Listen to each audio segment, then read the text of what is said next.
Muy buenas noches, amados hermanos, bienvenidos. Damos gracias a Dios que nos da esta nueva oportunidad. El día de ayer subimos la primera sesión que no habíamos tenido video toda la semana, pero bueno, ayer pudimos sacar el tiempo necesario para terminar las diapositivas que estaban pendientes, hacer unas correcciones también y así poder entonces el día de hoy retomar nuestra lección semanal y ojalá hayan podido revisar este video, sea que lo hayan hecho anoche o lo hayan hecho en el transcurso de este día, porque es importante la base de lo que explicamos para poder entonces avanzar el día de hoy. Les comentaba también fuera de la grabación que me pareció curioso que se estuviera, no voy a mencionar lugar, pero que se estuviera estudiando este tema en otras congregaciones. Estaba escuchando allí un poco mientras preparaba acá todo. Y es increíble, ¿no? Cuando se aborda la Biblia de una manera, debo decir, irresponsable, porque son cosas tan básicas que parece increíble que aún no las entendamos. Por ejemplo, el tema de la ley de la exclusión y de la inclusión, que si otra vez digo, si usted no revisó el video anterior, pues va a estar perdido, porque hoy no voy a hacer un repaso de estos principios, pero si usted no domina, no entiende en primer lugar y no domina los conceptos de exclusión e inclusión en la escritura, pues entonces a la hora de interpretar va a cometer errores garrafales, va a decir disparates, va a decir cosas que no tienen sentido, va a decir cosas que se contradicen con doctrinas de la Biblia que cree, pero que no se da cuenta que con lo que está diciendo, como lo está diciendo, pues está cayendo en una flagrante contradicción. Aparte de esto, está defendiendo la Biblia con una espada rota, ¿no? Como es la expresión en inglés traducida, ¿no? Entonces, ¿qué quiero decir con esto? O sea, veíamos en cuanto a la ley de la inclusión y exclusión que cuando Dios ha hablado de algo de manera genérica, este algo puede darnos la libertad de cumplir ese mandamiento con diferentes medios, pero que al mismo tiempo esos medios no pueden estar en violación con otras leyes o mandamientos de Dios en la Escritura. Por otro lado, que la ley de la exclusión o de la inclusión, perdón, tiene que ver con cuando hablamos de algo que es muy específico y que perdón, estoy diciéndolo al revés. La ley de la exclusión es cuando yo digo algo tan específico que termino excluyendo todo lo que no está incluido en eso. Como decir, predicad el evangelio. Al especificar que la predicación, el contenido de la predicación debe ser el evangelio, entonces queda excluido todo lo que no sea el evangelio de la predicación. Pero la ley de la inclusión es que cuando yo hablo de manera general, entonces yo permito, en este caso el Señor, en el ejemplo que dábamos en el material, permito que la persona utilice diferentes medios, maneras, formas de cumplir aquello que le pedí. Por ejemplo, Jesús dice en ese mismo pasaje, estamos hablando de Marcos 16:15, id por todo el mundo. Al decir id, y no especificar id en barco, id en caballo, id caminando, nos ha dado la alternativa de poder utilizar cualquiera de esos medios de transporte para cumplir con este objetivo. Pero a pesar de que él me da la libertad de elegir los medios para cumplir ese mandamiento, no me da la libertad de utilizar cualquier medio. Eso es diferente. Me da libertad para utilizar muchos medios, pero no cualquier medio. Incluso los medios lícitos no los puedo utilizar de cualquier manera. Y poníamos el ejemplo de, me dice, id, y yo digo, bueno, voy a ir en avión, y luego secuestro un avión.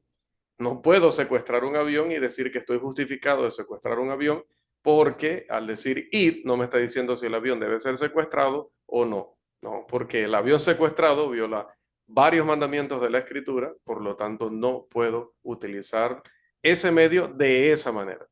Entonces, es importante cuando aplicamos esto al bautismo en el Espíritu Santo, porque luego veíamos una sección que dice la ley de la exclusión e inclusión aplicada al bautismo en el Espíritu Santo. Entonces vimos, por ejemplo, poníamos el ejemplo allí de Abraham y vimos cómo va excluyendo a medida que va especificando. Pero en el Espíritu Santo sucede lo mismo.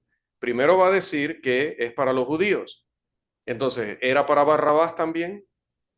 No, no era para Barrabás. ¿El bautismo en el Espíritu Santo lo iban a recibir los fariseos y saduceos? No, ellos no iban a recibir el bautismo en el Espíritu Santo. Entonces, mire, aunque el pasaje dice judíos, yo tengo que estudiar todo el contexto de ese pasaje, el contexto en el libro, el contexto en el Nuevo Testamento. Incluso si hay una profecía que habla de esto, debo también tomarla en consideración, aunque esté en el Antiguo Testamento, para poder decir que consideré toda la evidencia y como tengo toda la evidencia, la puedo razonar para llegar a conclusiones que estén garantizadas por esa evidencia. Pero si yo me quedo con que dice el bautismo en el Espíritu Santo es para los judíos, entonces voy a decir que es para todos los judíos. Entonces eso incluiría a los fariseos, a los saduceos, incluiría a hipócritas o personas como los dos ladrones que precisamente fueron crucificados junto al Señor. Pues para ellos no era el bautismo en el Espíritu Santo. ¿Cómo sabemos eso? Porque luego vamos avanzando en el contexto del Nuevo Testamento y nos damos cuenta que Dios solamente le iba a dar el bautismo en el Espíritu Santo a judíos, pero no cualquier judío, judíos obedientes. Ok, y entonces cuando dice judíos obedientes, descarto a los ladrones en la cruz y descarto a Barrabás, pero ¿podré incluir a los fariseos y saduceos? No, ¿por qué? Porque vamos a definir obediente. ¿Qué era obediente? Bueno, Juan dice que estas personas que van a recibir esa promesa primero habían recibido el bautismo de él. El bautismo de Juan el Bautista, dice Marcos, que era capítulo 1, que era un bautismo de arrepentimiento y para perdón de pecados. Entonces, la persona que era considerada por Dios obediente era aquella que arrepentida de sus pecados se bautizaba con ese bautismo de Juan, queriendo recibir el perdón del Mesías. Entonces, esa persona era considerada obediente. Pregunta, ¿los saduceos, los fariseos, se bautizaron en el bautismo de Juan? No se bautizaron con el bautismo de Juan. Entonces, ellos no están dentro de la definición de obedientes. Bien, pero cuando hablamos de personas que se hayan bautizado con el bautismo de Juan, arrepentidos y con el deseo de recibir el perdón de parte de Dios o del Mesías, encontramos también miles de personas, porque dice que toda Judea y al norte y al este y al oeste venían grandes multitudes a recibir este bautismo. Entonces, el bautismo en el Espíritu Santo era para todos ellos. Entonces nos damos cuenta que no, porque nos vamos a Juan capítulo 14, capítulo 15, capítulo 16 y nos damos cuenta, comparándolo con unos textos que vamos a ver hoy, que esta promesa solamente estaba para los apóstoles. Entonces, ¿qué eran mire qué eran los apóstoles? Los apóstoles llenaban todos los requisitos, por supuesto. Primero, eran judíos, descendientes de Abraham. Dos, eran judíos obedientes. ¿Cómo lo sabemos? Porque habían recibido el bautismo de Juan. ¿Cómo lo sabemos? Porque en Hechos 1, cuando están seleccionando al reemplazo de Judas, precisamente dicen que uno de los requisitos para ser apóstol era haber estado desde el bautismo de Juan hasta que el Señor fue recibido arriba. Entonces, todos ellos habían recibido el bautismo de Juan. ¿Qué más? Eran obedientes, entonces eran judíos y eran obedientes. Pero además Jesús había especificado que ellos recibirían esto cuando les habla en Juan capítulos 14, 15 y 16. Por lo tanto, vemos que un pasaje que dice que el bautismo era para los judíos es modificado por otros pasajes que van cada vez especificando y especificando y excluyendo, especificando y excluyendo. Entonces, el amado hermano, que creo que pues enseña de manera sincera lo que cree que es correcto, eh, utiliza una manera de enseñar como lo que acabo de mencionar de tomo el texto de Mateo 3 y aquí dice o no dice que el bautismo era para los descendientes de Abraham. Y como ya uno ha hecho el proceso hasta entender que era solo para los apóstoles, de pronto uno también se quiere adelantar, ¿no?, al proceso y le dice, pero hermano, eh, esto era solo para los apóstoles. Entonces, el hermano que se ha quedado solamente allí y no ha hecho su trabajo, no ha seguido leyendo, considerando, revisando la evidencia, se ha quedado solo en Mateo 3. Estoy dando un ejemplo ficticio, porque no es esa la exposición que estaba haciendo el hermano, pero estoy hablando de su manera de explicar este tema del Espíritu Santo. El hermano se ha quedado en Mateo 3 y ha dicho, es para los descendientes de Abraham. Entonces me he ido al chat en vivo, porque al final no sé si la grabación estaba siendo realmente en vivo o ya había pasado, pero me voy al chat en privado y le hago, perdón, al chat público en vivo y le hago preguntas. Y una de esas preguntas tenía que ver con especificar, porque ese es el gran error, tomar un texto y decir, aquí dice o no dice que es para los descendientes de Abraham. Entonces, estas personas hay que agarrarles y hay que decirles, entonces, todo lo que la Biblia dice solo está en ese texto, sobre ese tema. Todo lo que se dice sobre ese tema solo está en ese texto. No, no, obvio que no. Ah, entonces, hermano, sálgase de ahí y vamos a otros textos. Acompáñeme, por favor, y vamos a considerar toda la evidencia para ver si eso que usted está afirmando tiene una aclaración, explicación o aplicación que le da la misma escritura. Tan sencillo como eso. Entonces, si él nos acompañara a recorrer toda la evidencia, se daría cuenta de que no está explicando esto adecuadamente. Entonces, así es como las personas dicen, el Espíritu, ahí dice que mora o que no mora. Definitivamente que sí, definitivamente dice que mora. También tengo un texto que dice, si tu ojo te es ocasión de caer, sácatelo, porque es mejor entrar al reino de los cielos faltándote un ojo que completo en el infierno, que ir completo al infierno, ¿no? O ir con tus dos ojos al infierno. Entonces yo le devuelvo la pregunta a mi hermano. ¿Dice o no dice que se tiene usted que sacar un ojo?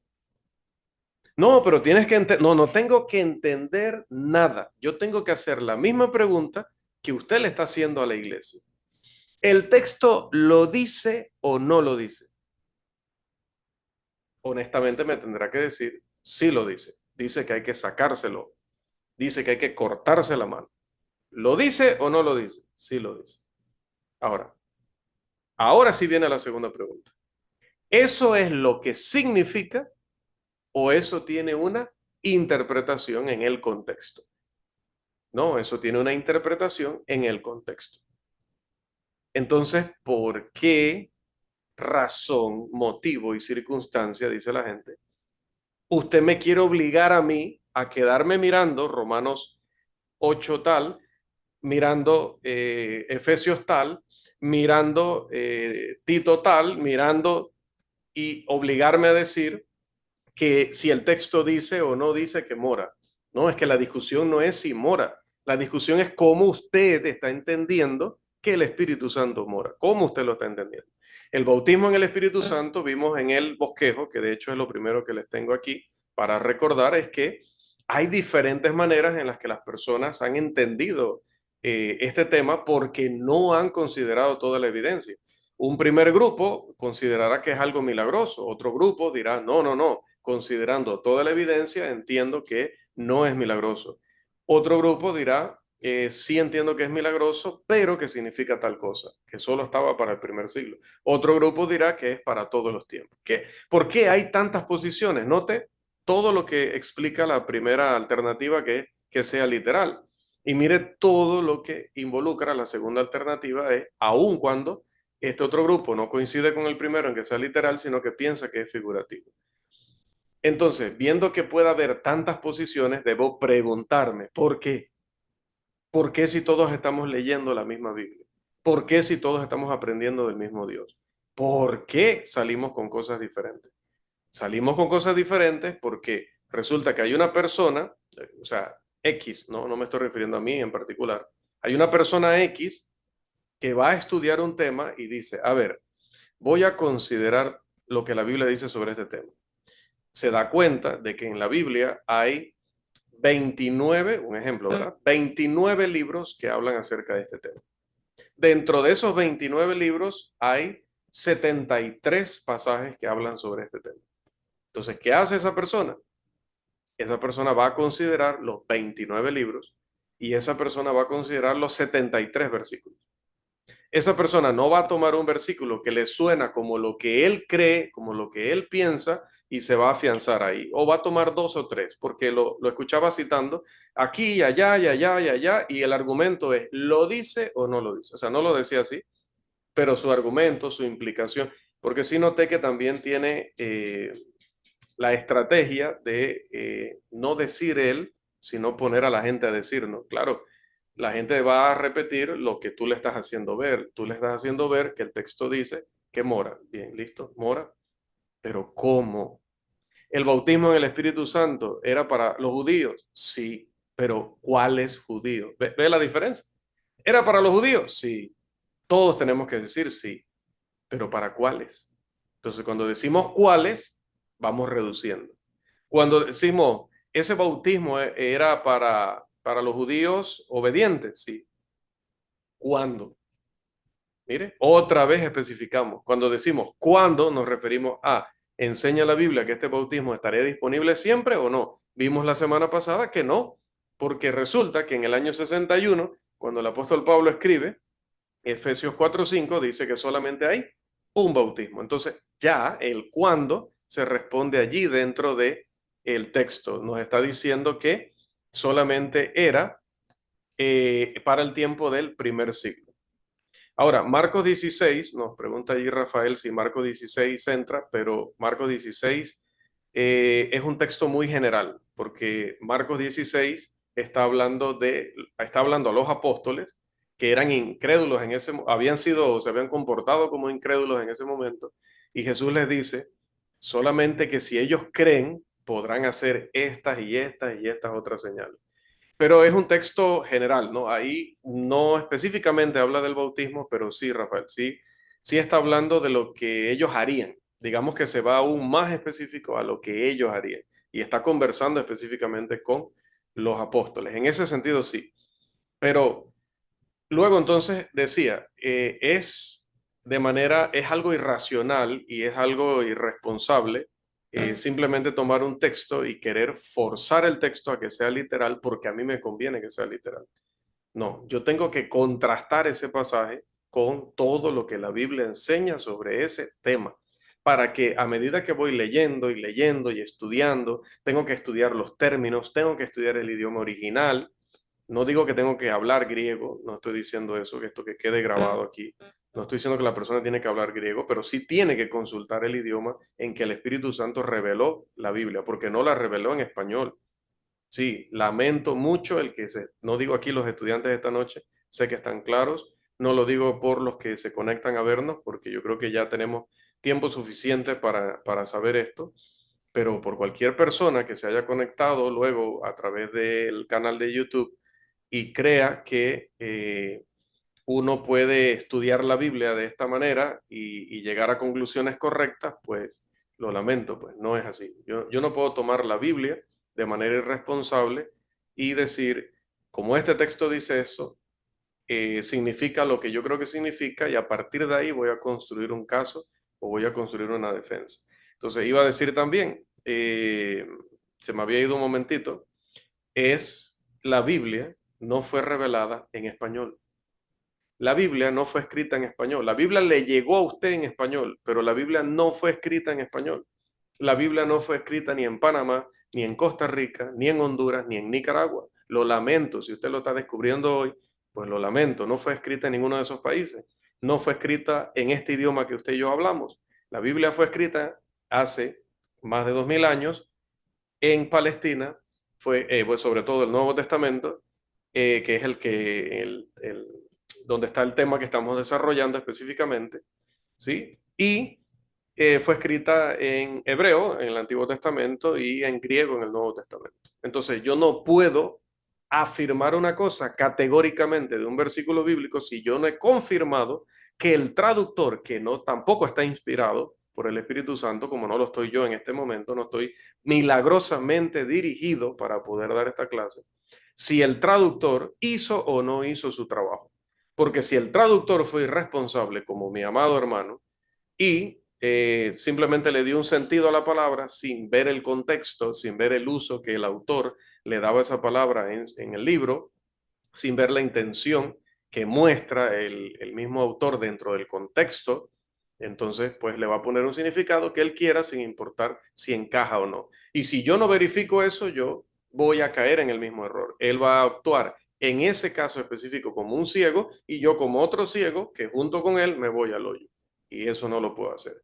Entonces, no sé hasta qué punto, pues me tendré que conectar a la próxima clase, pero no sé hasta qué punto el hermano ha estudiado los textos y los ha estudiado sintácticamente, gramaticalmente, históricamente, contextualmente, a cómo va a definir los términos, cómo va a aplicar ciertos pasajes, porque fácil es presentar un texto y decir, ahí dice que se saque el ojo, no, sí. Entonces nos sacamos el ojo.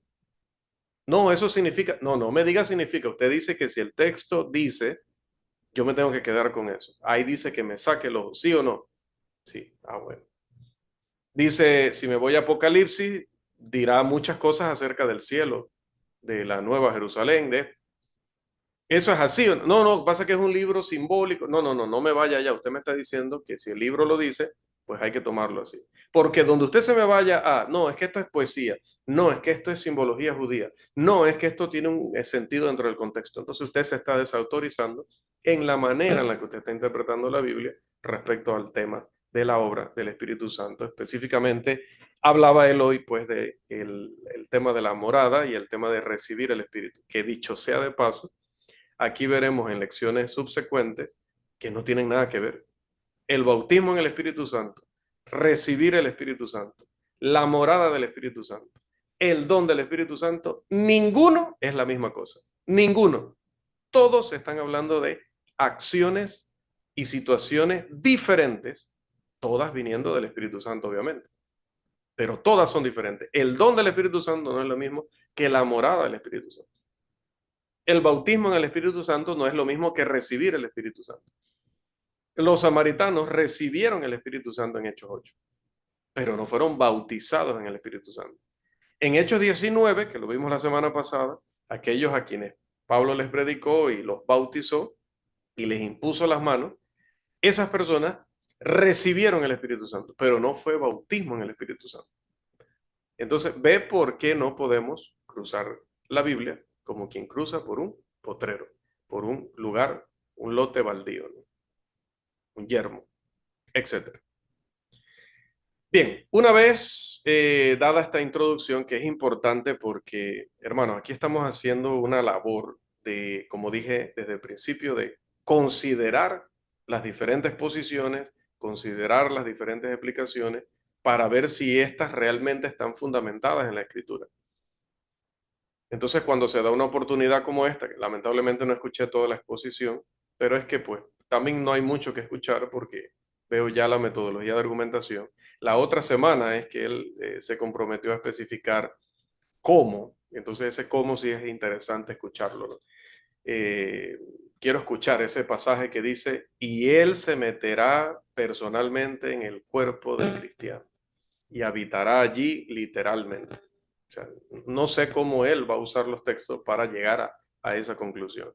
Que el ser todopoderoso, todo santo, que no tiene contacto con el pecado, entrará a un cuerpo que peca todos los días de diferentes maneras y se va a quedar allí. Esa es la parte que, pues, estaremos allí pendientes, ¿no? Para ver cómo nos explica eso. Cómo nos explica que cuando una persona se va al mundo, ¿qué pasa con ese espíritu, verdad? Se sale y cuando vuelve, cómo vuelve a entrar, etcétera, etcétera, etcétera.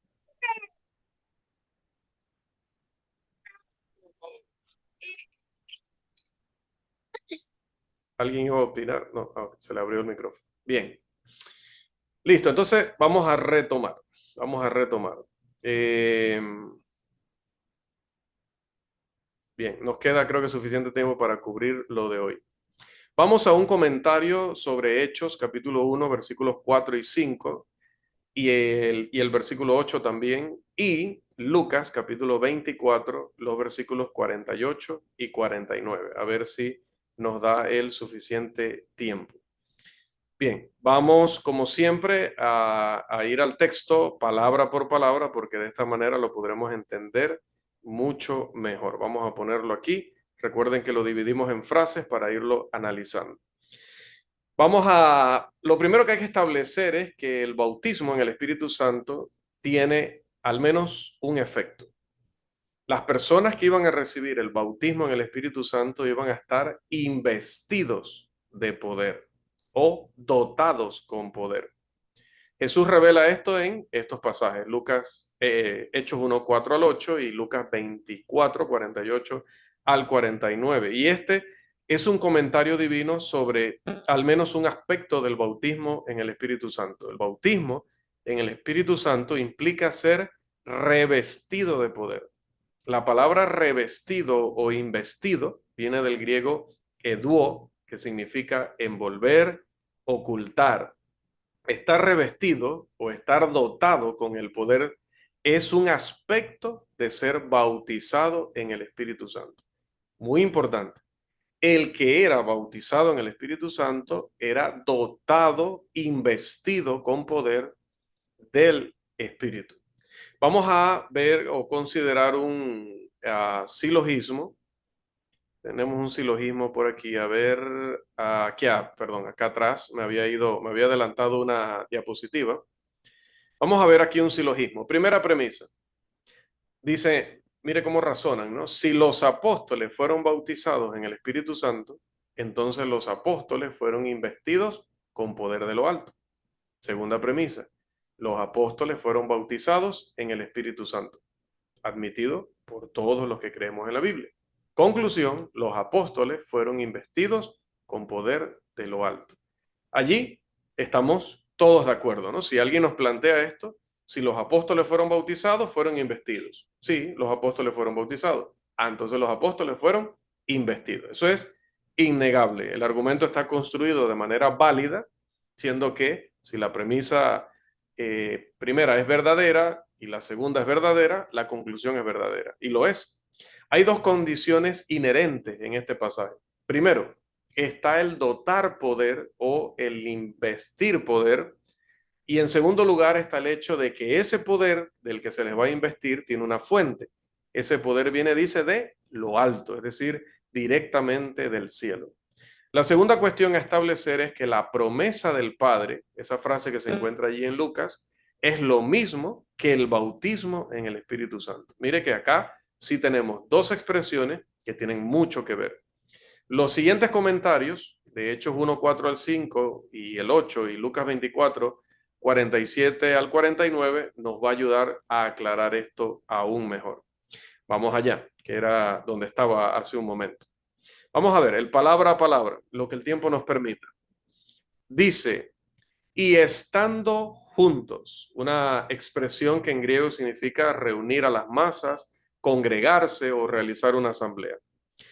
Luego dice, les mandó que no se fueran, es decir, que no se separaran, que siguieran unidos como grupo de Jerusalén, sino, o sea, que se mantuvieran unidos en la ciudad de Jerusalén. Y luego dice, sino, y utiliza un término allí en griego que es el término ala, que es una partícula adversativa. ¿Qué significa esto? Que lo que va a decir es algo contrario a lo primero que mencionó. No se vaya de Jerusalén, sino lo contrario de irse a Jerusalén. Espere, quédese allí. Que esperasen la promesa del Padre. Recuerde que esta expresión, la promesa del Padre, se mencionó ¿dónde?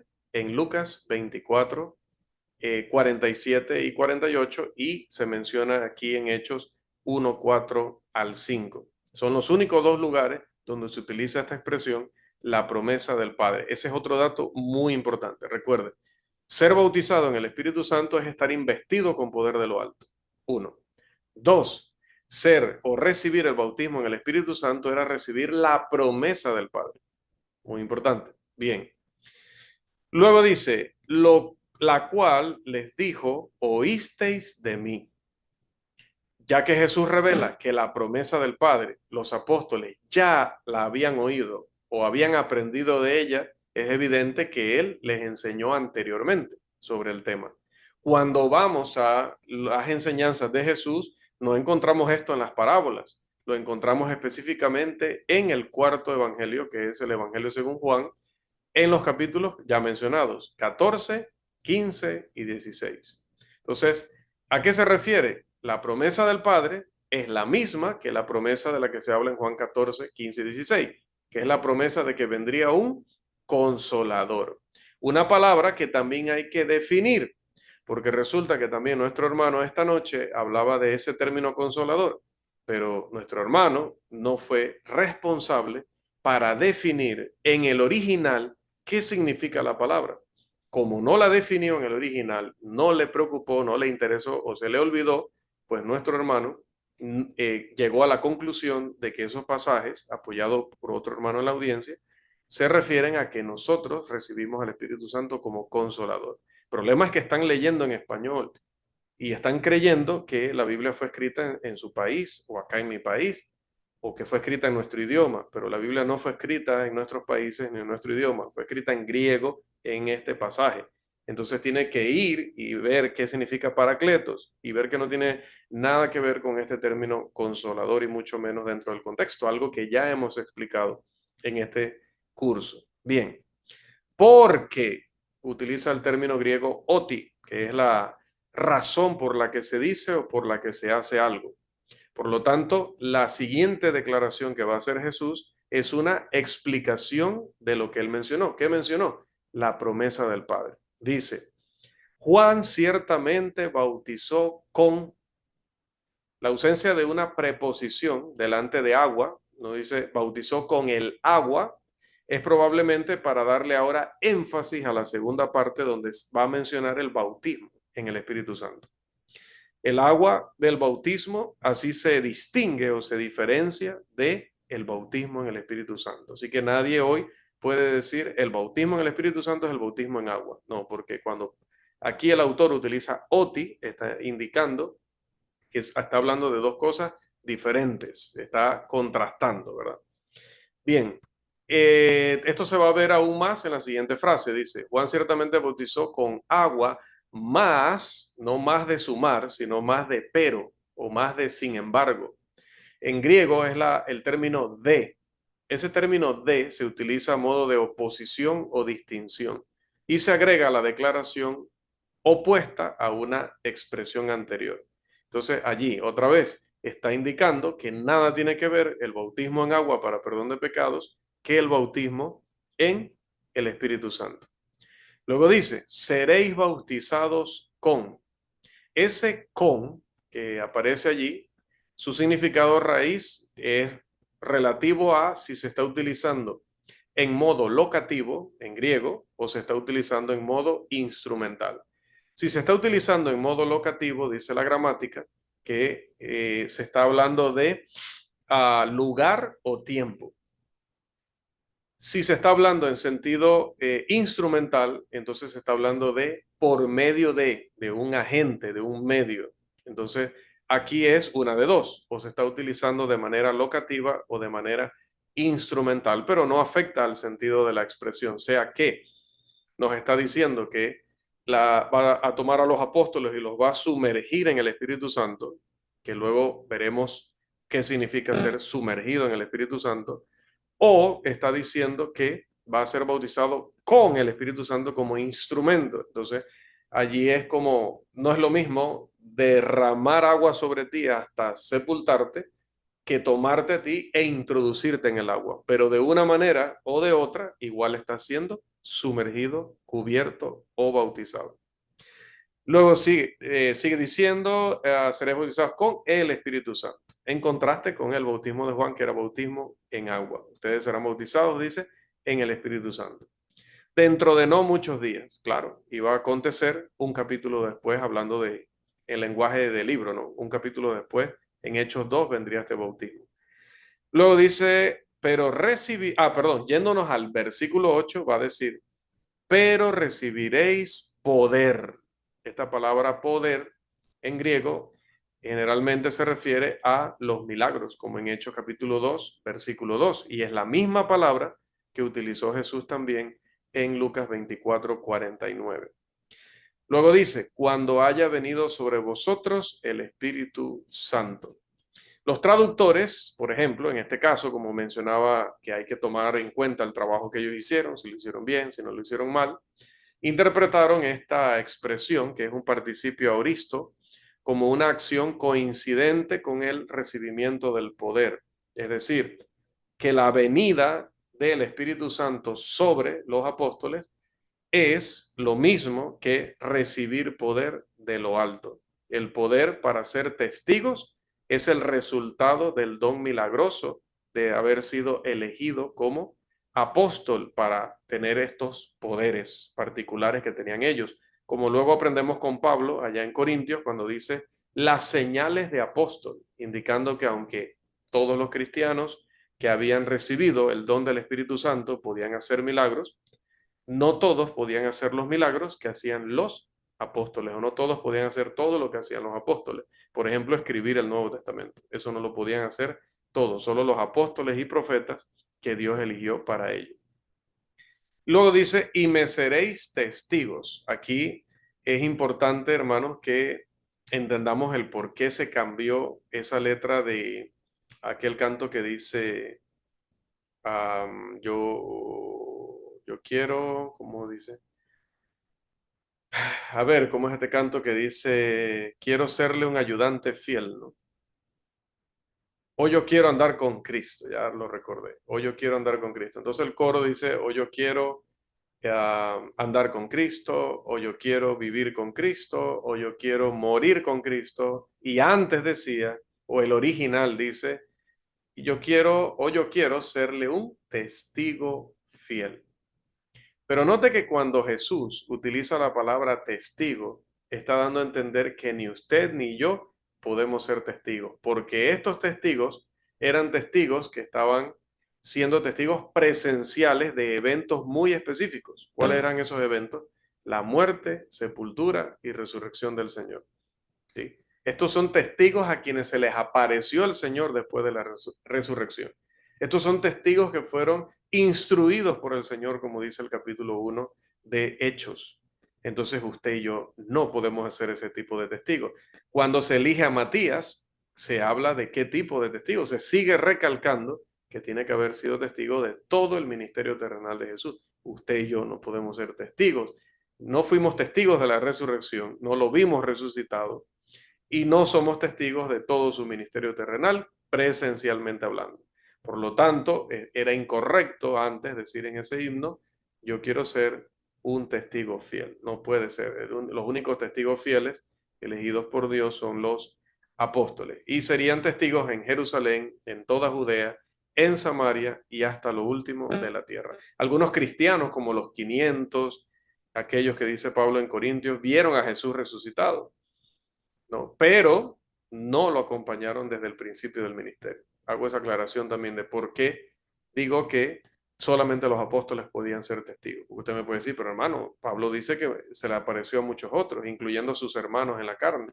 Sí, pero no fueron seguidores desde el bautismo de Juan. Y estos son testigos que tienen que ser testigos de todo el ministerio desde el bautismo de Juan. Y ese no es el caso de los hermanos del Señor. Bien, me queda tiempo todavía para entrar al siguiente comentario. Oye, no me avisan que me quedé allí ese es Irving, ¿verdad? No me avisó que me quedé en la diapositiva. Vamos ahora a Lucas, brevemente. Comentario de Lucas 24, 48 y 49. Dice, ¿y vosotros? ¿Con quiénes está hablando en ese momento? En el contexto, con los apóstoles. Sois testigos. Otra vez recalca esta calidad que tenían ellos única. Testigos presenciales del ministerio, muerte, sepultura y resurrección del Señor y de su ascensión al cielo, ¿no? Luego dice de estas cosas, ¿no? Eso que acabo de mencionar. Y luego dice, he aquí, yo enviaré. Y aquí utiliza un término que es difícil de pronunciar en griego, no, ni siquiera voy a intentar pronunciarlo, pero es un término que es el mismo término o es la forma verbal del sustantivo apóstol. Es como la palabra apóstol, pero en forma de verbo. ¿Esto qué significa? Dice léxico que es cuando tú envías a alguien en carácter oficial, cuando envías a alguien con autoridad, representándote como autoridad. Entonces, esto de que él enviaría la promesa del Padre es que está enviando lo que ellos necesitan para ser los oficiales, para ser otra cosa que no podemos ser todos los cristianos, sino solo los apóstoles, embajadores de Cristo, porque ellos tenían las credenciales. Las credenciales eran las señales. Eso no lo tenemos usted y yo. Por eso que usted y yo no podemos ser um, dije embajadores, pero usted escuchará sermones y escuchará clases donde se leen los pasajes de Pablo que habla de embajadores y oirá al predicador diciendo en la iglesia del Señor que mira que aquí que somos embajadores y cuando salimos a evangelizar estamos representando al reino de Dios. No, señor, no, señor. Las credenciales de embajador son las señales de apóstol y usted y yo no tenemos eso disponible hoy porque era para ellos y por lo tanto no podemos ser embajadores y no pasa nada. Es que ese ministerio no estaba para nosotros. Esa función no era nuestra, era de los apóstoles. Bien, luego dice, yo enviaré la promesa del Padre. Ya esta expresión la explicamos en el pasaje anterior. Y luego dice, sobre vosotros, pero quedaos vosotros en la ciudad de Jerusalén hasta que seáis que investidos. Recuerde, término que significa envolver, esconder, poner encima, según el léxico de Joseph Henry Taylor. ¿Seréis investidos de qué? Bueno, de poder. Seréis envueltos, seréis escondidos o cubiertos, o se les pondrá encima hasta cubrirlos el poder. Esto es lenguaje literal, con el cual él estaba diciendo que serían vestidos o bautizados con poder. Mientras que Hechos 1, 4 al 5 es lenguaje figurativo, una metonimia, el Espíritu era la fuente del poder. Entonces, cuando dice que iba a bautizarles en el Espíritu Santo, no los va a sumergir en el ser y la persona del Espíritu Santo, no. Los va a sumergir en qué? En el poder, que era de lo que él habló en Lucas 24, con seréis investidos de poder. Y es lo que dice en Hechos 1, quedaos en Jerusalén hasta que seáis investidos de poder también. Entonces, no es la persona del Espíritu Santo. En el contexto es el poder del Espíritu Santo. Y por eso decía, aquí es donde se comete la irresponsabilidad de ver Espíritu Santo y entender que es la persona del Espíritu Santo, porque es que yo quiero que sea la persona del Espíritu Santo por mi barba morena, ¿no? O por mi barba blanca. Entonces, no funciona de esa manera. Dice, los va a bautizar en el Espíritu Santo. Y yo no puedo decir, bueno, va a agarrar a las personas, va a agarrar la persona del Espíritu, va a agarrar a los humanos, va a agarrar la persona del Espíritu Santo y los va a sumergir en la persona del Espíritu Santo. Es un absurdo, es un disparate. Bueno, asimismo, cuando lo haces con otros temas referentes al Espíritu Santo o a la obra del Espíritu Santo. Estos pasajes, es decir, Hechos 1, 4 al 5 y el 8 y Lucas 24, 47 al 49, proporcionan condiciones adicionales necesarias para que algo sea un bautismo en el Espíritu Santo, ya que hay tanta gente que malinterpreta esa frase y le quiere aplicar eso a cosas que no tienen nada que ver. El siguiente silogismo o argumento va a aclarar esto. Primero, primera premisa. Si los apóstoles fueron bautizados en el Espíritu Santo, entonces los apóstoles recibieron la promesa del Padre. Sabemos, ahí viene la segunda premisa, la primera presenta una situación hipotética, la segunda premisa presenta un hecho y de la situación hipotética de algo que conocemos, pero que no sabemos si aplica a un caso, en la segunda premisa vemos que sí aplica al caso, por lo tanto entonces la conclusión va a ser verdadera. Si los apóstoles fueron bautizados en el Espíritu Santo, entonces los apóstoles recibieron la promesa del Padre. Vamos a la Escritura, vemos la evidencia y nos damos cuenta que efectivamente los apóstoles fueron bautizados en el Espíritu Santo. Esto lo admiten todos los estudiantes de la Biblia. Conclusión, si los apóstoles fueron bautizados en el Espíritu Santo y los que fueron bautizados en el Espíritu Santo recibieron la promesa, entonces los apóstoles recibieron la promesa del Padre. La promesa del Padre implicaba la venida del Consolador, prometida en Juan 14, Juan 15 y Juan 16, lo que implicaba el cumplimiento de aquella profecía de Joel capítulo 2, versículos 28 al 32. Pero otra vez, como le mencionaba a Rafael y a todos sobre Marcos, el pasaje de Joel 2, 28 al 32 hay que estudiarlo en particular porque también nos está hablando de cosas más generales que solamente el bautismo en el Espíritu Santo, como lo vamos a ver más adelante. Bien, creo que todavía me queda tiempo de ver esto, el tipo de lenguaje empleado. Dado que solo hay dos tipos de lenguaje, hablado en sentido general, ¿no? Cuando estamos tratando con un texto que no está en Apocalipsis, que no está en las partes apocalípticas de Ezequiel o Daniel, estamos hablando de un texto, por decirlo así, común, un texto en la prosa de la Escritura. Cuando tomamos un texto como este, y sobre todo que está hablando de estos temas, pues debemos saber que solo hay dos tipos generales de lenguaje, dos maneras de hablar de las cosas. O hablas de las cosas de manera figurativa o hablas de las cosas de manera literal. Determinar el tipo de lenguaje va a reducir en gran manera o en gran medida el número de posibles interpretaciones como vimos que hay allá en el bosquejo. Dado que el lenguaje figurado siempre, ¿qué dice la hermenéutica? Es la excepción y generalmente se debe tomar como literal lo que se lee, será necesario determinar si hay alguna razón por la cual se debe interpretar lo que hemos leído de manera figurativa. Bien, primero, no se dice que el lenguaje sea figurativo, no nos lo va a decir tantas y cuantas palabras. El lenguaje tampoco nos sugiere que sea figurativo porque no está en tono de burla, no está en tono de ironía, que son figuras del lenguaje que nos indicaría que está hablando figuradamente, valga la redundancia. La expresión bautizados en el Espíritu Santo no es repulsiva, no es una expresión que te diga, oye, pero qué absurdo, porque sabes que tiene una aplicación. Hay otras ideas ya decía, en la escritura, que dichas de manera cruda, como sácate el ojo, pues, claro, va a sonar repulsivo, pero como sabes que eso tiene una explicación y una aplicación, pues no te produce eso. Es lo mismo acá. Este servidor considera que es contrario al sentido común interpretar este lenguaje literalmente, ¿no?